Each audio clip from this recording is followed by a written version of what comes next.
The Notre Dame Fighting Irish are one of the most underrated teams in the country because, frankly, no one is talking about them. Yet they are ranked very highly, 6th in AP poll and 5th in the coaches poll. And this is the makings of a very dangerous team, in my opinion. A team that is not being talked about very much, but a team that is extremely talented nonetheless. And in today's video, we will be covering the team at length with my roster grades and record prediction. All that and more next.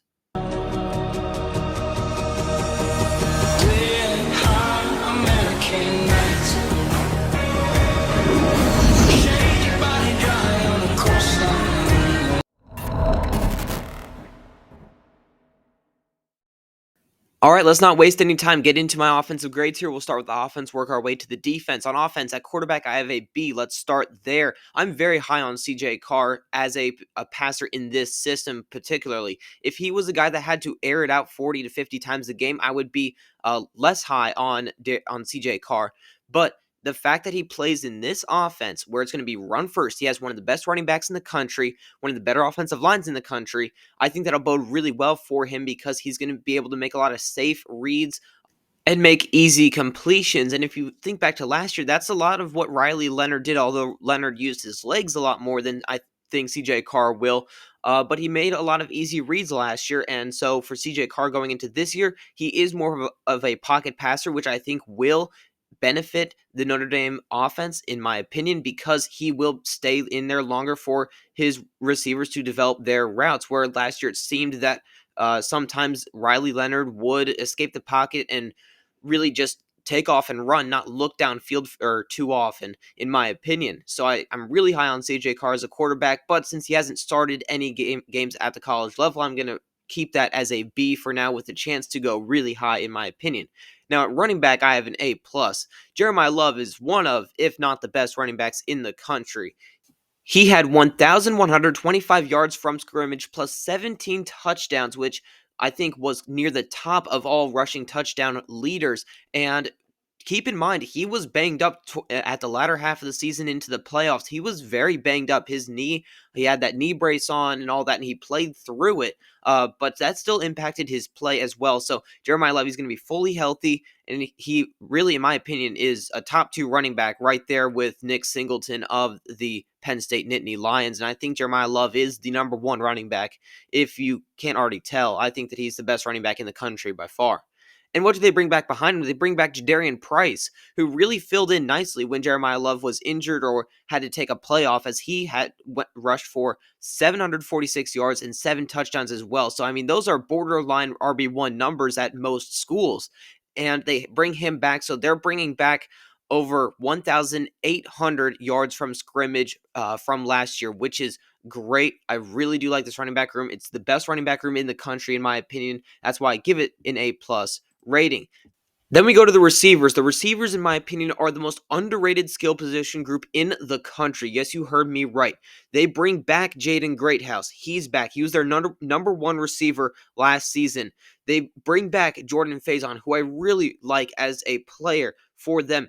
And they bring in 2 key transfers. One of them being Malachi Fields from Virginia. He's 6'4", he's a jump ball guy, and he's really fast as well. And then Will Pauling, who will operate out of the slot. He operated out of the slot for multiple years at Wisconsin, and he put up over 700 yards in back-to-back seasons for the Badgers. So they bring in plenty of experience, plus they retain guys like Jaden Greathouse and Jordan Faison, who, yes, their numbers aren't spectacular, but Notre Dame was 101st in passing offense last season. They were not very good, and part of that was because, number 1, the scheme, and number 2, Riley Leonard is not a pass-first quarterback. Like I said with CJ Carr, why I like CJ Carr a lot is because he is more of a passing threat. His arm is really, really good, and that I can't say the same for Riley Leonard. I really liked him last season, but he was a run-first guy. If nothing was open within the first 2 seconds, he would just take off and run or throw it away. And you get a guy who's going to sit back there in the pocket a little bit longer to let wide receivers develop their routes. Plus, you bring in 2 guys who are very experienced and very good at route running. And you bring back your 2 best wide receivers from last season. And I think it's a recipe for success, in my opinion.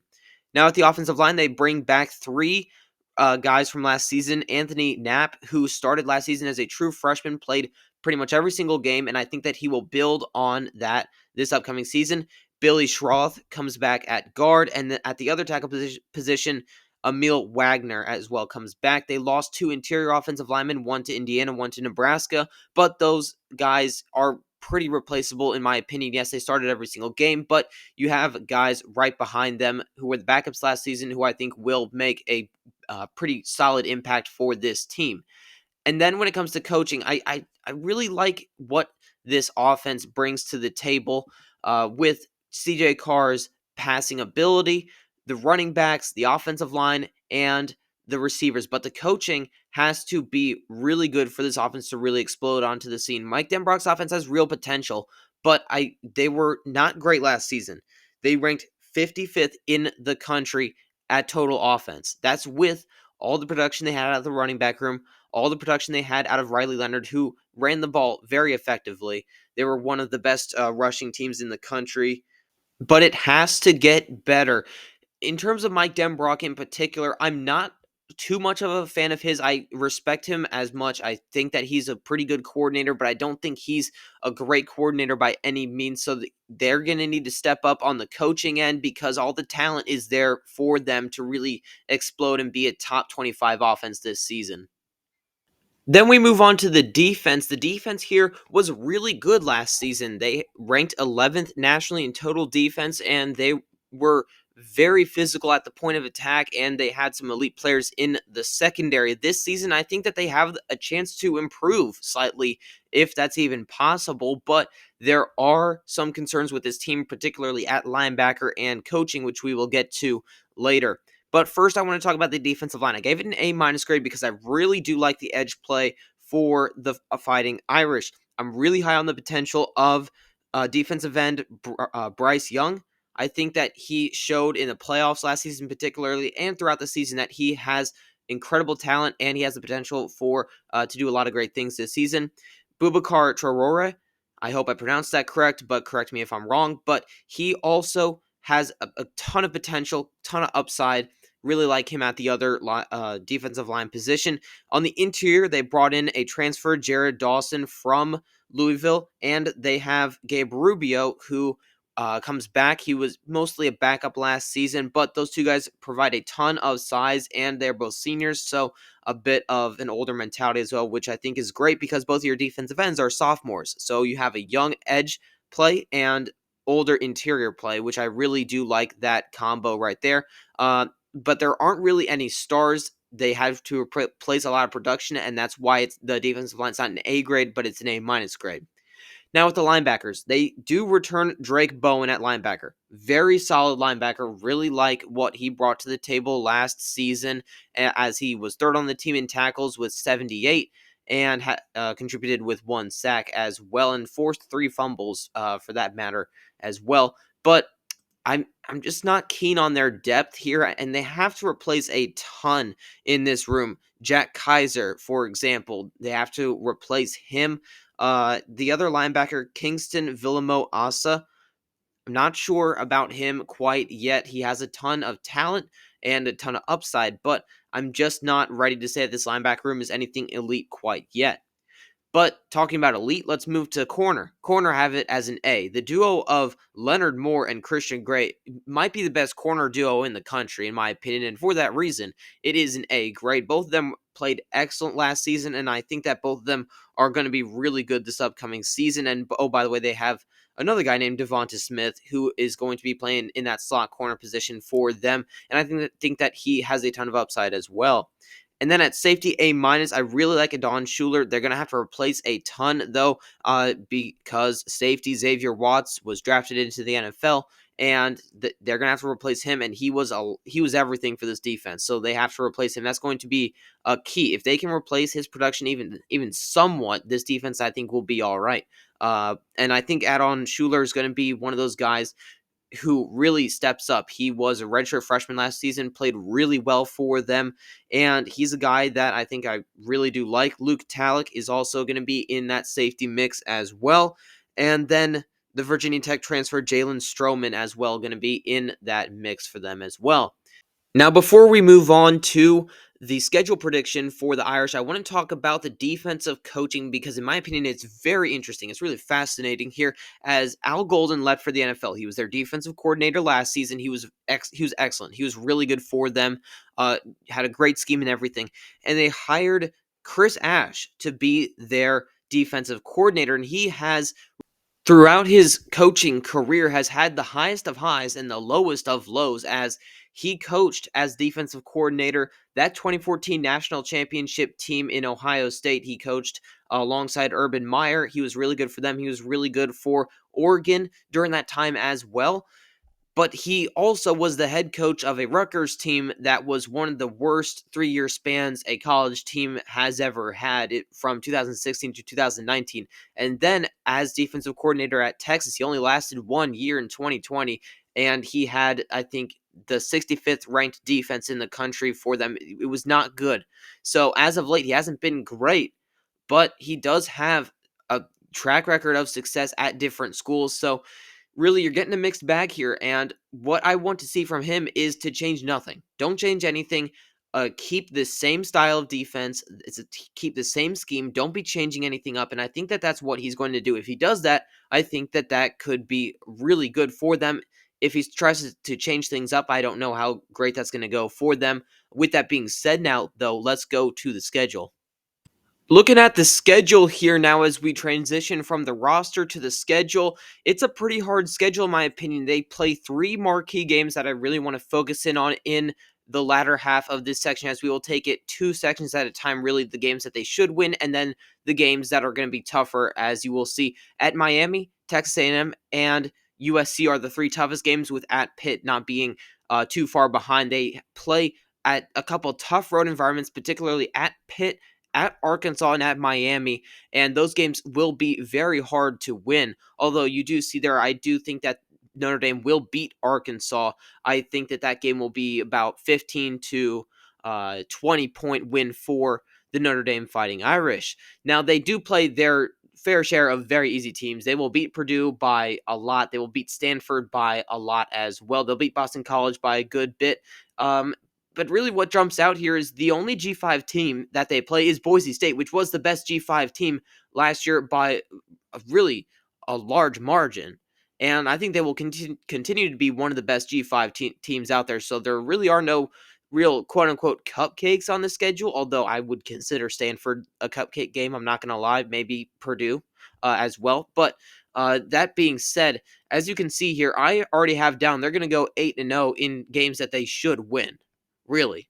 I think they'll beat Purdue very handily. Arkansas, like I said, 10 to 15-point win for them there. Boise State, that game being at home really helps them. NC State as well. NC State's a very tricky team to really place this season, but that being said, I do think that they'll beat them at home as well. They have a lot of home games, which really helps them out. I think they'll beat Boston College on the road. That's not a great home environment. They'll beat Navy. Syracuse, very tricky team this year to really place. They have a lot of talent, and they have a great head coach, but very hard schedule for Syracuse. And I do think that Notre Dame will beat them. And then Stanford, Notre Dame will beat them by 50. By that time, no one's going to be even playing. They may even fold the rest of the season because their team is in such a train wreck right now. But let's move on to the games that really do matter. That would be at Miami, Texas A&M, USC, and at Pitt. And now you guys see the full picture here. I have Notre Dame going 11-1. That will be a comfortable finish, and they will most certainly make the playoff with that. They'll be one of the higher seeds, and they'll finish as a top 5 team, in my opinion, as their schedule is pretty tough, and that will warrant them that. I do think they lose on the road at Miami week 1. I think that, that being the first game for CJ Carr, I'm just not sure I trust him in week 1 against a Miami team that has a pretty good defense, very underrated defensive coordinator. And what Miami really brings to the table are really good trench play. They're excellent at the lines of scrimmage, and Notre Dame's really good there as well. But I do think Miami will command a win there over Notre Dame. Plus, people are vastly underestimating Carson Beck there as well, as he is a full go. He's not injured anymore, and I think that that'll be the lone loss on Notre Dame's ledger here, as off of the bye week, they'll really get settled in. They get Texas A&M at home this season, and they go and beat them there. October 18th versus USC. That might be one of the most important games of the season. Right in the middle of that schedule, right before the bye week. They're coming off of 5 straight games played, although that'll be their 3rd straight game at home, so that will definitely aid them in that. They're right ahead of a bye, and I think that they go ahead and beat USC, a team that's going to be really good this year, and I do hope they keep that USC Notre Dame rivalry alive and well. I think it's great for college football. And then the last game there that I have that I finally filled in here is at Pitt. The only reason I had that as, even a maybe game is because you're traveling to Pitt, who has a pretty good home atmosphere. I think Pitt's going to be very sneaky good this year. I think Pat Narduzzi is a pretty good head coach, and I really do like Eli Holstein at quarterback and the pieces they have around him. Nevertheless, I think that game will be more of a shootout type of thing. I see Notre Dame winning that one around 31 to 27, something around that line. So thank you very much for watching, as this is the end of the video now. I haven't told you yet, but please do subscribe to the channel if you're a Notre Dame fan. I've featured plenty of your players and position groups in other videos before, so I really encourage you watch that, particularly my running back ranking video, which I think was very good, and I would appreciate it if you went and watched that one as well. And if you're looking for more content, I will be producing a ton of content leading up to the college football season over the next 2 weeks. With that being said, thank you so much for watching. Please subscribe, comment your thoughts down below, and like the video. With that being said, thanks so much for watching, and I will see you in the next one.